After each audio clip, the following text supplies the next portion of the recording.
Can you tell us a time in your life when you were the most broke making films? I was broke. Man, I remember, yeah, true story. 2006, I moved my office to Beverly Hills. I had an office in Beverly Hills off of Beverly Drive, 8899 Beverly Drive. I think that was my address. Famous building. ICM was in there. I was in Spike Lee's old office. I remember I was still getting his mail, and I was getting mail from Neil Brenner. I think that was like his manager or producing partner or something.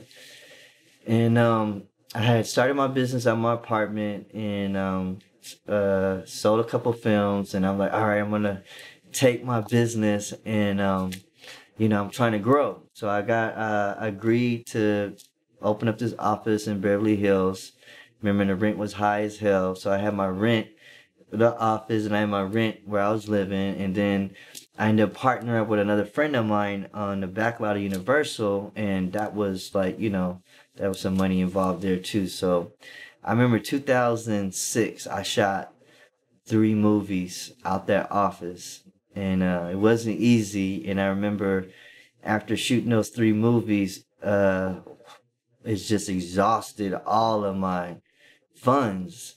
And I remember one of the movies like kind of went over budget or something like that. So it was just like, oh man, like I got hit with I got hit with like not having money to pay my rent for the office, or I had to get out of there. One of them things, I couldn't afford to stay there, something like that. This is like 2006. So yeah, I ended up moving out the office. I remember moving out the office to save some money there.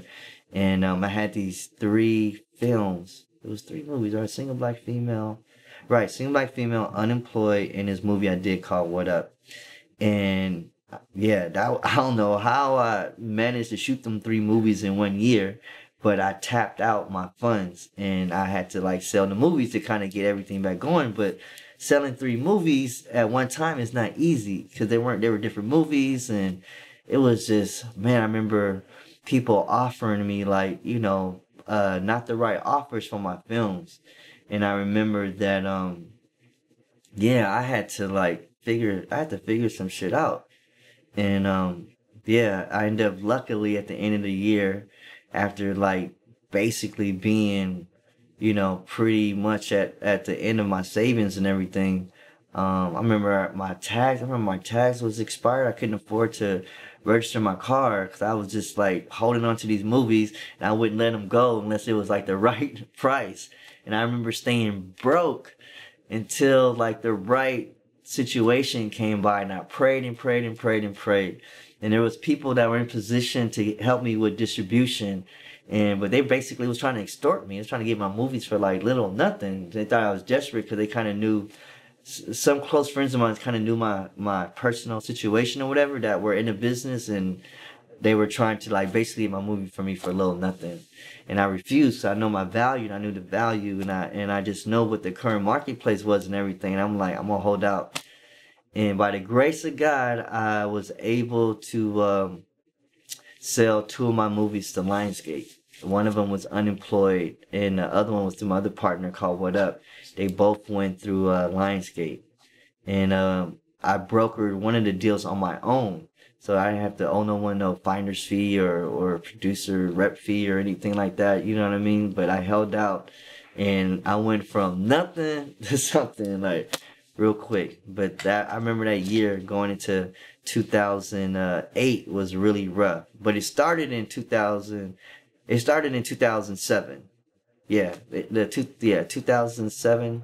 Yeah, something like that. Around 2007, like I had to like make a fight comeback. And I didn't come back until I sold my films to Lionsgate.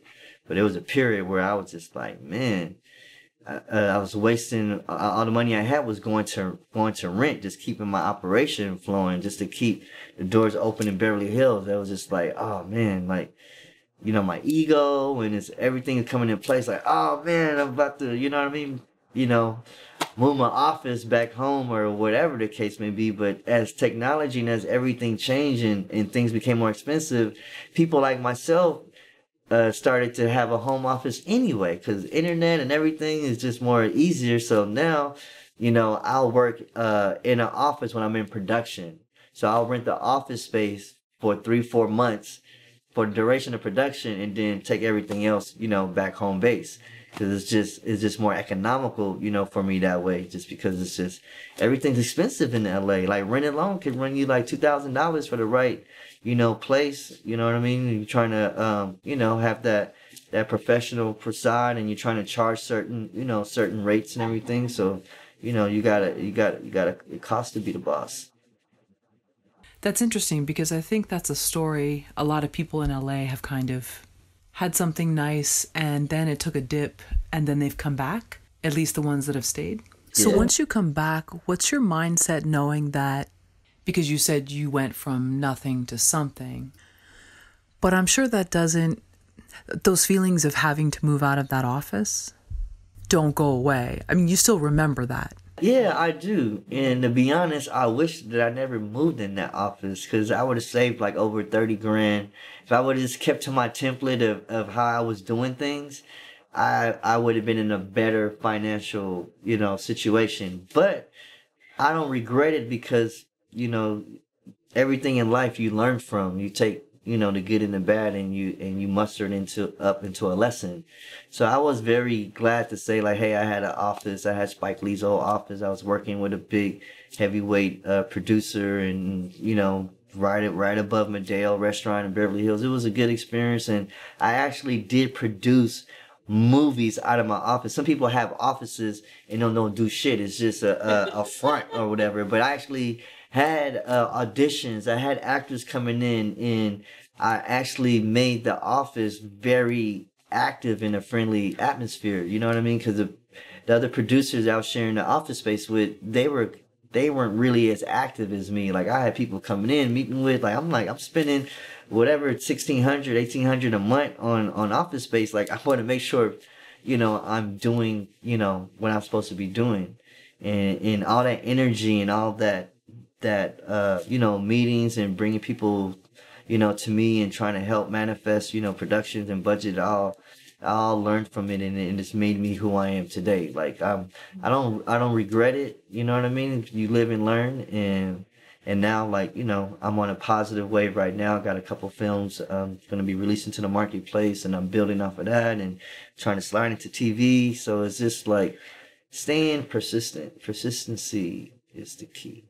Consistency.